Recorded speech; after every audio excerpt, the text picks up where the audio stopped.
Hello friends, आज हम respiratory system की डिजीज़ पल्मोनरी ट्यूबरक्लोसिस की बात करेंगे, जिसे शॉर्ट फॉर्म में टीबी कहते हैं। ये रेस्पिरेशन रिलेटेड डिजीज़ होती है। सबसे फर्स्ट वन हम इंट्रोडक्शन की बात करेंगे। It is a chronic infectious disease caused by A Mycobacterium tuberculosis and characterised by the formation of tubercles और ग्रेनुलोमास इन लंग्स।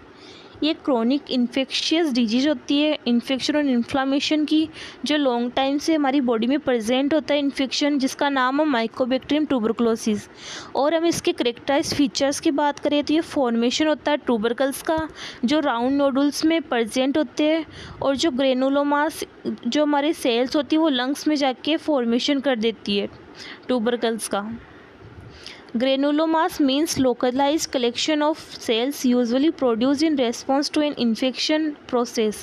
ये एक इन्फेक्शन की प्रोसेस होती है जो प्रोड्यूस करती है एक पर्टिकुलर लोकेशन पे, जिसकी वजह से जो सेल्स होती है वो एक पर्टिकुलर लोकेशन पे कलेक्ट हो जाती है। It may be transmitted to other body part such as meninges. ये हमारे अदर बॉडी पार्ट में ट्रांसमिट हो जाती है, जैसे हमारी ब्रेन की आउटर कवरिंग मेम्ब्रेन होती है जिसका नाम है मेनिंजेस। ये एक मेम्ब्रेन होती है आउटर ब्रेन की, और ये फॉर्मेशन हो जाते हैं बोन में, किडनी में भी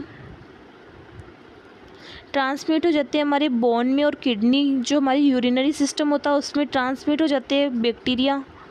अब हम कॉजेज़ की बात करेंगे, ये किस वजह से होती है टीबी डिजीज़। माइकोबैक्टीरियम ट्यूबरक्लोसिस, ये एक बैक्टीरिया होता है Mycobacterium tuberculosis by air droplets, किसी भी द्वारा स्नीजिंग, कफिंग, जो ड्रॉपलेट्स होते हैं उनकी वजह से। By exposure with person who is infected to prolonged and close frequent.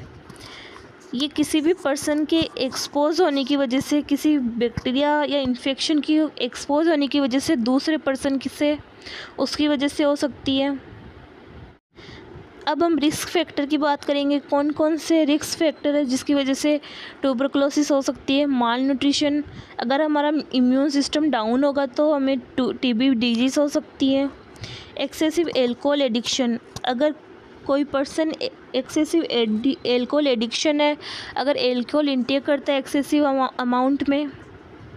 Infant and children under 5 year of age, और किसी भी इन्फेंट, जैसे इन्फेंट 20 एज टू 1 ईयर वाले चिल्ड्रन, इन्फेंट और चिल्ड्रन बिलो 5 ईयर, जो उन पर्सन को टीबी डिजीज़ हो सकती है। HIV इन्फेक्शन, जिनको HIV इन्फेक्शन हो उनको। पुअर हेल्थ, जिनकी हेल्थ डाउन हो उनको हो सकती है, या स्मोकिंग वाले पर्सन को हो सकती है। हेल्थ केयर वर्कर्स को हो सकती है, जो हॉस्पिटल में हेल्थ केयर प्रोवाइड करते हैं उन स्टाफ्स को हो सकती है। इम्यूनो सप्रेसिव क्लाइंट, जो जिनका इम्यून सिस्टम सप्रेस हो उन पेशेंट को हो सकती है। अब हम पैथोफिजियोलॉजी की बात करेंगे। Individual inhale a sufficient number of tubercle bacilli into the alveoli. अगर पेशेंट की एल्वोलाई में ट्यूबरकल बेसिलाई एंटर हो जाती है, इनहेल कर जाता है पेशेंट, तो inflammation occurs in the parenchyma alveoli.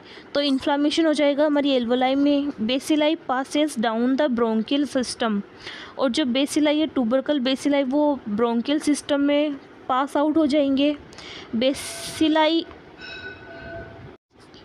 Bacilli implant themselves on the respiratory ब्रोंक्यूलस और alveoli.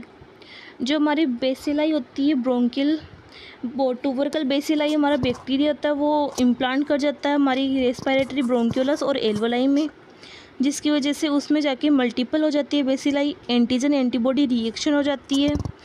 Cellular reaction produce white nodules called primary tubercle, और जो हमारी सेलुलर रिएक्शन होगी उसमें वाइट नोडुल्स प्रेजेंट हो जाएंगे, जिसे हम प्राइमरी ट्यूबरकल कहेंगे। नेक्रोसिस ऑफ पेरेन्काइमा सेल, और हमारी जो एल्वोलाई पेरेन्काइमा सेल है वो नेक्रोसिस हो जाएगी, यानी टिश्यू डैमेज हो जाएंगे हमारे एल्वोलाई के। अब हम साइन एंड सिम्टम की बात करेंगे, जिसमें फर्स्ट फीवर होगा, इन्फेक्शन की वजह से कफिंग होगी, चेस्ट टाइटनेस हो जाएगा, चेस्ट में पेन होगा, डिफ़िकल्टी होगी ब्रीथिंग में। एनोरेक्सिया ये एक लॉस ऑफ एपेटाइट, भूख में कमी आएगी। पेशेंट खाना कम खाएगा, उसको भूख कम लगेगी, वेट लॉस हो जाएगा, भूख कम लगेगी तो वेट लॉस होगा, खाना प्रॉपर नहीं खाएगा तो, और फटीग कंडीशन होगी, मेलेज होगी, डिस्कम्फर्ट हो जाएगी हमारी बॉडी। अब हम डायग्नोसिस की बात करेंगे। डायग्नोस्टिक इवोल्यूशन करेंगे, कौन कौन से हिस्ट्री कलेक्शन करेंगे, फिजिकल एग्जामिनेशन करेंगे पेशेंट का, चेस्ट एक्सरे करेंगे, स्पूटम टेस्ट करेंगे, जो कफिंग हो रही है उसका टेस्ट करेंगे, मेंटॉक्स टेस्ट करेंगे, ब्लड टेस्ट करेंगे जिसमें हमारी WBC इंक्रीज़ आएगी। अब हम मेडिकल मैनेजमेंट की बात करेंगे जिसमें broader spectrum antibiotics and antimicrobial are used, जिसमें नर्स ब्रॉड स्पेक्ट्रम एंटीबायोटिक्स देंगे और कुछ एंटी माइक्रोबियल ड्रग्स देंगे। These drugs are divided into 2 categories, और जो ड्रग्स देंगे उसको हम 2 कैटेगरीज में डिवाइड करेंगे जिसमें प्राइमरी एजेंट और सेकेंडरी एजेंट। अब हम फर्स्ट वन प्राइमरी एजेंट की बात करेंगे। These agents start till report of culture and sensitivity reaction of patient. इसका मीन्स है अगर जब हम पेशेंट की रिपोर्ट स्टार्ट करेंगे, हम चेकअप करेंगे, उस टाइम अगर पेशेंट को TB डिजीज़ होगी तो हम उस टाइम ड्रग्स देंगे। वो ड्रग्स है प्राइमरी एजेंट, जिसमें मेडिसिन, डोज और रूट, जिसमें आइसोनियाजाइड ड्रग्स देंगे 5 mg पर kg पर डे, ओरल और IM दोनों रूट से दे सकते हैं। सेकेंड रिफाम्पिसिन 10 mg पर kg पर डे पर ओरल, इथाम्बुटोल 25 mg पर kg पर डे पर ओरल, स्टेप्टोमाइसिन 15 mg पर kg पर डे IM और पायराजिनामाइड 20 mg पर kg पर डे पर ओरल। ये हमारी एंटीबायोटिक्स ड्रग्स है जो प्राइमरी एजेंट है।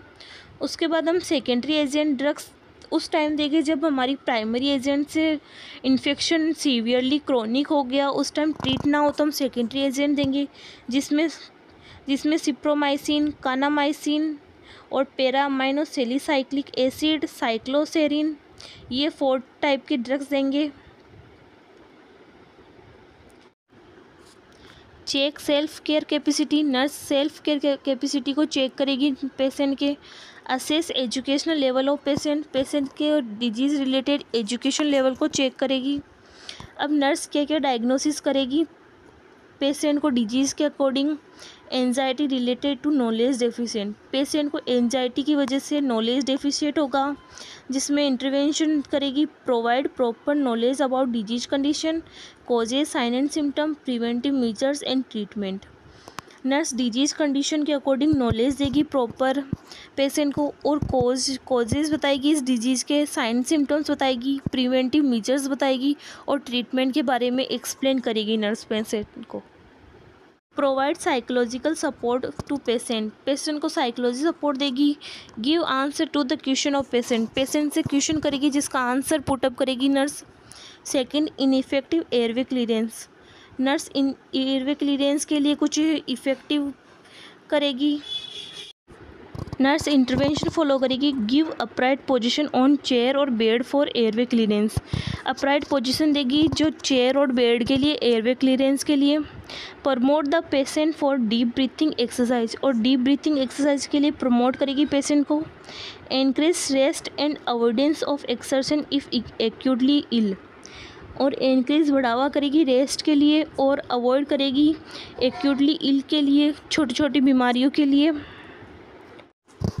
थर्ड डायग्नोसिस करेगी nurse imbalance nutrition less than body requirement related to poor appetite, fatigue and productive cough. Nurse अगर nutrition less patient nutrition level को less कर देगा तो उसकी वजह से पुअर एपेटाइट, भूख कम लगेगी, फटीग कंडीशन हो जाएगी वीकनेस वाली, और प्रोडक्टिव होगा कफ। नर्स इंटरवेंशन फॉलो करेगी। Provide well balance diet to patient को उसके बॉडी के अकॉर्डिंग रिक्वायर्ड डाइट प्रोवाइड करेगी। Encourage for vitamin supplement and high protein as well as high calories diet to patient, और patient को encourage करेगी vitamin supplement diet के लिए, high protein diet के लिए और हाई कैलोरीज डाइट प्रोवाइड करेगी पेशेंट को। Thank you all of you.